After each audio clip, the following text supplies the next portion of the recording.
May 24th, 1971. A ski pole went through a man's chest, 5 inches deep, into his heart. 2 doctors pronounced him dead. 8 days later, he walked out of the hospital. 2 months later, he was doing his own fight scenes with a 260-pound NFL player. Some say survival is luck. Others say it's genetics. But what if both were real? He was a cowboy turned TV star. Imagine a man whose body defied death itself. A giant so tall that Hollywood cameras struggled to frame him. His name was Clint Walker. And if no one had documented him, we might not have believed a word. From measurements that shocked New York Times critics to becoming TV's first hour-long Western hero, he did the unthinkable. But this isn't legend. These moments were real. They were filmed. And today, you'll see them. The ones that would sound like lies if the cameras hadn't been there. Number 1. The giant measurements. 1955. Warner Brothers casting office. A man walked in who made everyone in the room look small. At 6'6" and 235 pounds of solid muscle, Clint Walker looked like he'd stepped out of a frontier legend. The casting directors stared. They'd never seen anything like him. Height, 6'6". Weight, 235 pounds. Then came the measurements that defined an era. Chest, 48 inches. Waist, 32 inches. Arms, 17 inches. Shoulders that the New York Times would call rivaling King Kongs. But let's talk about what those numbers mean. At 6'6", most men weigh around 200 pounds and carry a 36-inch waist. Clint weighed 235 with a 32-inch waist. That's 35 pounds of extra muscle with a waist 4 inches smaller than average. The chest-to-waist ratio, 48-32.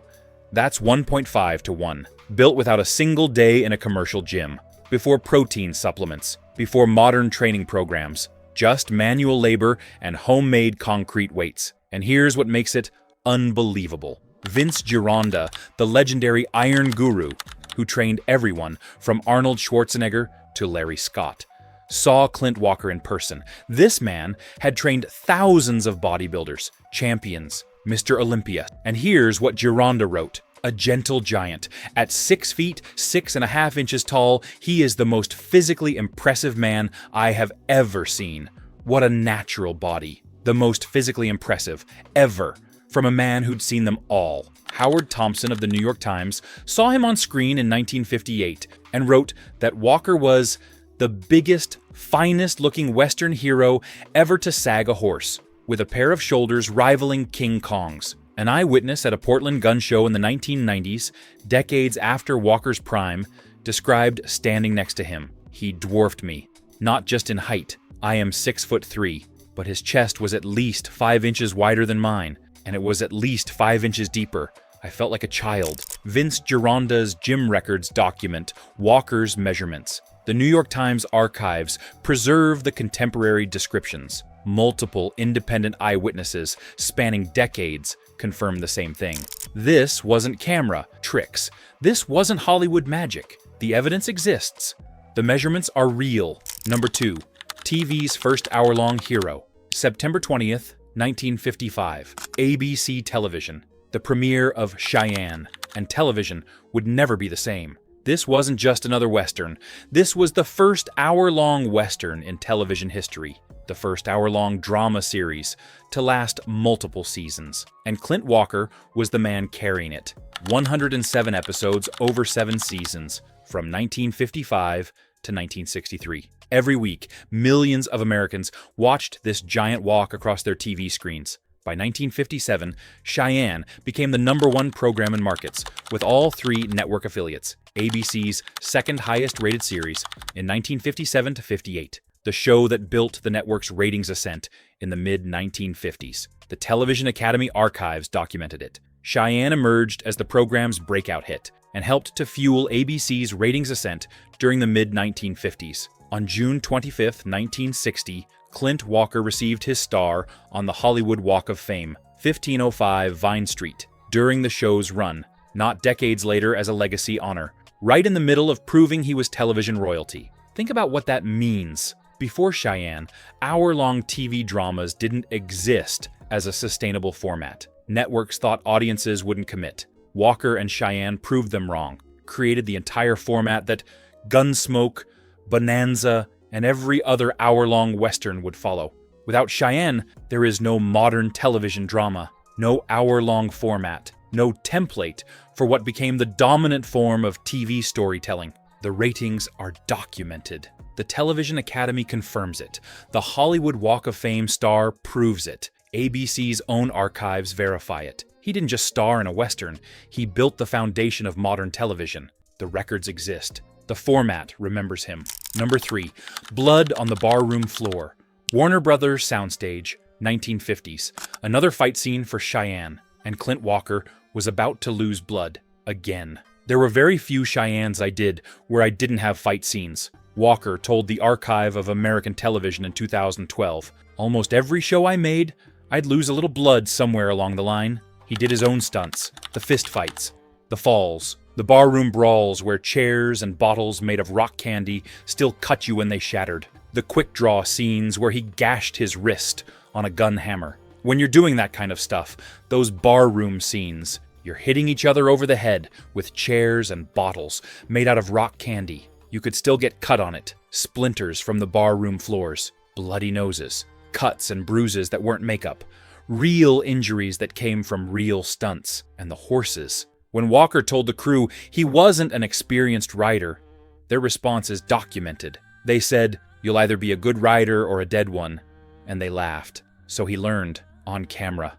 while filming, making it look easy while learning not to die. Russ McCubbin served as Walker's stunt double for 39 episodes. But here's the thing, McCubbin wasn't there because Walker couldn't do the stunts. He was there because someone had to match Walker's 6'6" height for camera setups, to stand in his place while they adjusted lighting, while they framed shots. The actual stunts, Walker did those himself, week after week, injury after injury, for 7 seasons. His testimony to the Television Academy is preserved. The production records listing McCubbin's episodes are documented. The format of 1950s television required stars to do physical work that would shut down production today. Modern actors have insurance restrictions, stunt coordinators, safety protocols. Clint Walker had rock candy bottles and a laugh. You'll either be a good rider or a dead one. The blood was real. The pain was real. The testimony exists. Number 4, Depression-era steel. Hartford, Illinois, the 1930s, the Great Depression, and a young Clint Walker was building a body that would define an era, without a gym, without supplements, without a single piece of commercial equipment. At 16, he left school. Had to. Families needed money, and school was a luxury. So he worked. Factory floors, Mississippi riverboats, carnival roustabouts, golf caddies, any job that paid. At 17, he joined the U.S. Merchant Marine. Final months of World War II. Then came back for the Korean War. Military service that hardened muscle and discipline. After the wars, the real work began. Oil fields in Brownwood, Texas. 8-hour shifts, swinging sledgehammers. Hauling 100-pound cement bags to build an 11-story flour mill. Sheet metal work. Nightclub bouncer on the Long Beach waterfront. Security at the Sands Hotel in Las Vegas. His body lean and hardened by working 8-hour shifts in a steel foundry. The Orlando Sentinel documented in 1995. Swinging sledgehammers and carrying 100-pound cement bags. And the weights? He made them himself. The Hollywood Reporter documented it. Walker fashioned his own weights out of concrete as a youth in Illinois, poured cement into molds, created his own equipment because buying weights wasn't an option. No protein powder, no creatine, no pre-workout supplements, just cement bags, sledgehammers, concrete weights, and work. Manual labor that built density. Real-world strength that came from moving heavy things for money, not for mirrors. By the time Hollywood found him, his body was already built. The physique that would make him a star was forged in oil fields and steel foundries, built by necessity, hardened by Depression-era survival. The Orlando Sentinel interview is archived. The Hollywood Reporter documented the homemade weights. His job history appears in IMDb's verified biography. The Merchant Marine Service is confirmed. This wasn't a bodybuilder who trained for aesthetics. This was a laborer who happened to look like a Greek god. The work records exist. The body was real. Number 5. The Contract Rebellion, May 1958. Cheyenne, was the #1 show on ABC. Clint Walker was a household name. Millions of viewers tuned in every week, and Walker walked away. He didn't quit because of ego. He quit because Warner Brothers was taking half of his personal appearance fees, paying minimal residuals for reruns, controlling his recording contracts, preventing him from pursuing outside projects. His 1958 salary, $1,250 per week. Sounds good until you remember this was ABC's second highest rated show. Walker was carrying the network, and they were paying him less than some character actors. Walker made his demands public. Television is a vicious, tiring business, and all I'm asking is my fair share. He wanted Warner Brothers to reduce their 50% cut, higher residuals, freedom to record music, autonomy for outside work. They refused, so he left. The entire 1958-59 season, gone. Warner Brothers panicked, tried to replace him with Ty Hardin as Bronco Lane. Different character, same show, same time slot. Fans rebelled, ratings dropped. People wouldn't have it. Walker recalled decades later. It wasn't about me trying to be difficult. It was about doing the kind of work I believed in. Warner Brothers caved, renegotiated, met his demands. Walker returned. Cheyenne continued through 1963, and Hollywood learned a lesson about treating TV stars as talent, not property. The press coverage from 1958 is archived. His quotes to newspapers are documented. The Ty Hardin substitution is verified by production records. The ratings drop is measurable. One man, the #1 show, walked away at the height of his power. One, changed how studios treated television actors. The contract rebellion is documented. The courage was real. 6, The Dirty Dozen Height Games, 1967. The Dirty Dozen set. Director Robert Aldrich assembled the toughest cast in Hollywood history. Lee Marvin, Charles Bronson, Jim Brown, Ernest Borgnine, Telly Savalas, Donald Sutherland, John Cassavetes, and Clint Walker, towering over all of them. During the first inspection scene setup, Aldrich did something brilliant. He placed 5'9" Charles Bronson between 6'6" Clint Walker and 6'4" Donald Sutherland, just to see what would happen. Bronson looked at the two giants flanking him, then at Aldrich. Perturbed doesn't begin to describe his reaction. Aldrich laughed for 10 minutes. The production story gets better. Walker objected to a scene he felt was demeaning to his Native American character, Samson Posey. The studio gave the scene to Donald Sutherland instead. That performance directly led to Sutherland being cast in Moss H in 1970. One of the most iconic roles in television history, because Clint Walker said no. Jim Brown, the Cleveland Browns legend turned actor, said it best. "I've never had more fun making a movie. The male cast was incredible. I worked with some of the strongest, craziest guys in the business, and The Dirty Dozen became 1967's highest-grossing film. $45 million against a $5 million budget, 9 times its cost.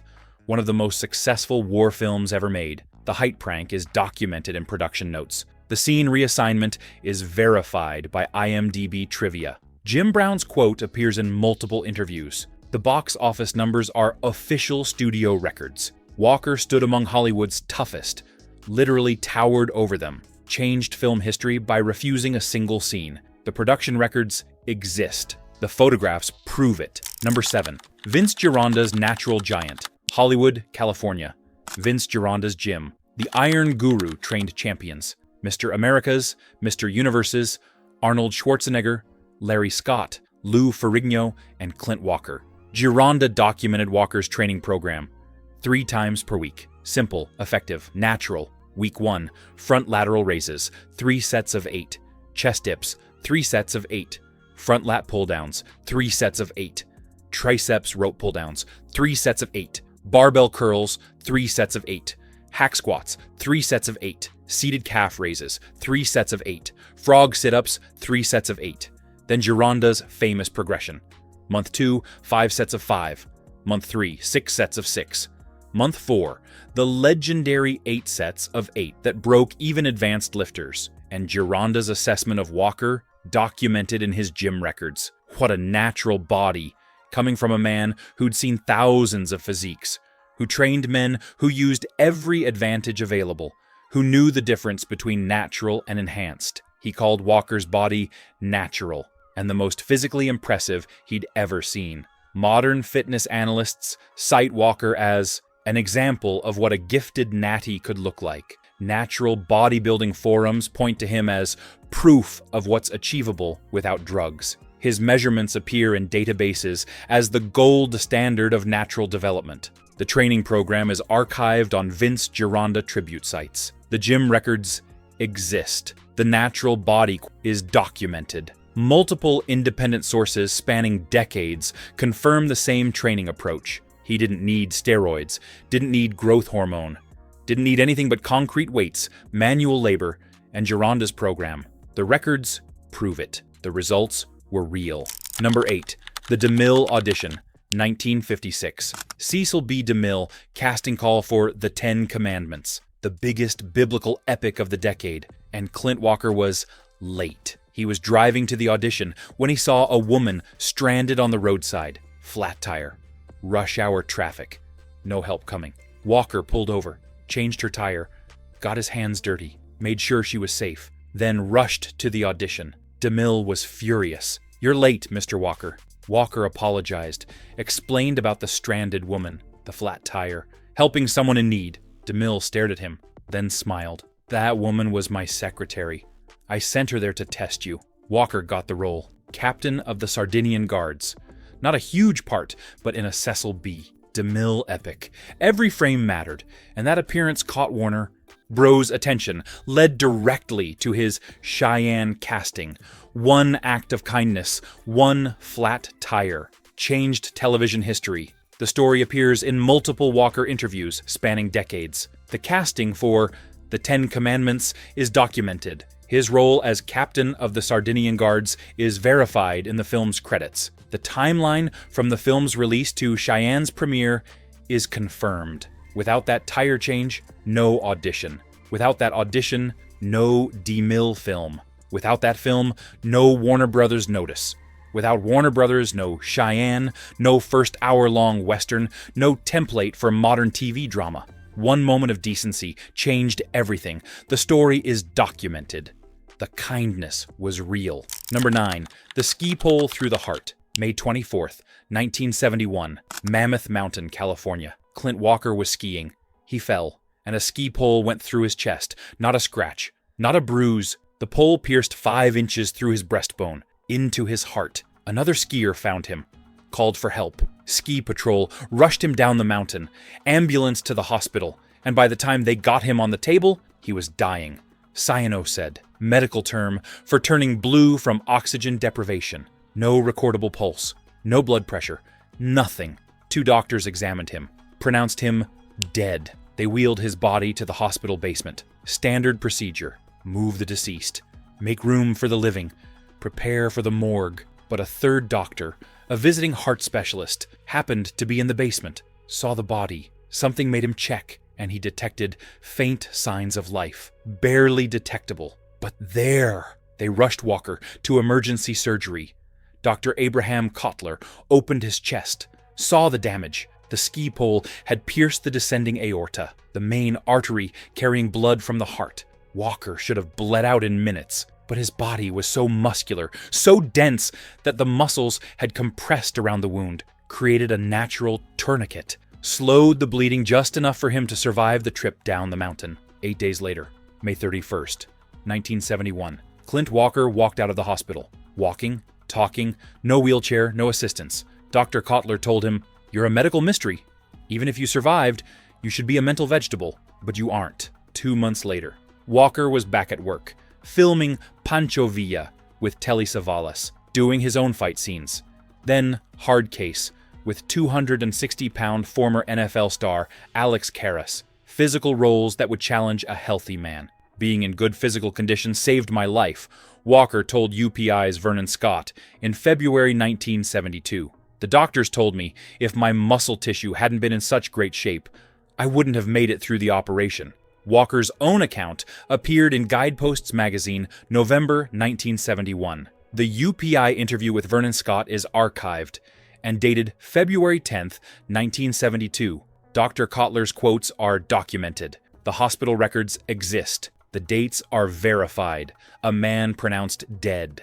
Discovered by chance in a hospital basement. Pierced through the heart. Walked out 8 days later. Back to work doing fight scenes in 2 months. Without that visiting heart specialist, Walker dies in a basement. Without his muscle density, he bleeds out on the mountain. Without his conditioning, he doesn't survive surgery. The medical records exist. The first-person account is published. The doctor's testimony is documented. A death that was reversed. The evidence is real.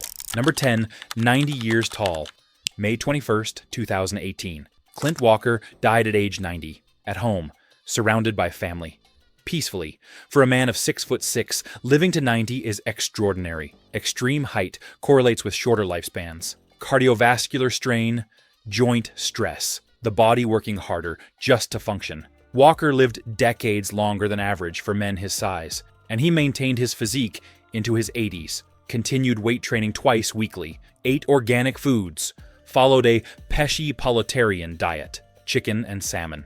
No beef. In 2017, just 1 year before his death, he received the Texas Trail of Fame medallion, still making appearances, still walking under his own power. His voice work in Small Soldiers, 1998, reunited him with Dirty Dozen co-stars, Ernest Borgnine, Jim Brown, and George Kennedy. He was 71, still working. And remember the context. In 1971, doctors pronounced him dead. 47 years later, he died of natural causes at 90. The ski pole that pierced his heart couldn't kill him. Age finally did, but it took 90 years. One fitness analyst noted, Clint Walker has just turned 90, which is rare among men so tall. He had a huge torso, which suggests excellent heart and lungs. The heart that was pierced by a ski pole, that stopped in a hospital basement, that was surgically repaired and functioned for 47 more years. Excellent heart and lungs. The obituaries are documented. The Texas Trail of Fame honor is verified. His IMDb page lists his final work. The death certificate confirms natural causes at 90. He survived the unsurvivable, then lived longer than biology predicted. The longevity is documented. The survival was real. You've seen the measurements that shocked the New York Times. The 48-inch chest, the 32-inch waist, the shoulders that rivaled King Kong. All documented by Hollywood's legendary trainer, Vince Gironda. You've seen the television Pioneer, the first hour-long Western, 107 episodes, ABC's #1 show. The Hollywood Walk of Fame, star during his run. You've seen the blood from his own stunts, week after week, season after season, rock candy bottles that still cut, the testimony preserved by the Television Academy. You've seen the Depression-era body, built with homemade concrete weights and sledgehammers, the contract rebellion that changed how studios treated actors, the height games on the Dirty Dozen set. And you've seen what shouldn't be possible, a ski pole through the heart, pronounced dead by 2 doctors, discovered by chance, walking 8 days later, fighting on camera 2 months later, living to 90. Without documentation, these moments would sound like campfire tales. Too dramatic, too perfect, too impossible. But they're documented. Television Academy archives, Guideposts magazine first-person account, medical records from 1971, UPI interviews, doctor testimony, Vince Gironda's gym records, production archives from Cheyenne and The Dirty Dozen, Hollywood Walk of Fame verification, obituaries from every major outlet. Clint Walker didn't act like a giant. He was one. And unlike legends, his story has proof. The cameras filmed it. The doctors recorded it. The evidence is verified. Which moment shocked you the most? The ski pole through the heart that couldn't kill him? The 6'6" frame towering over Hollywood's toughest? The 90 years that shouldn't have been possible? If you enjoyed this story, hit the like button. It means world to us. And let us know in the comments. Which old Hollywood legend should we cover next? We're listening. Thanks for watching. More impossible stories coming soon.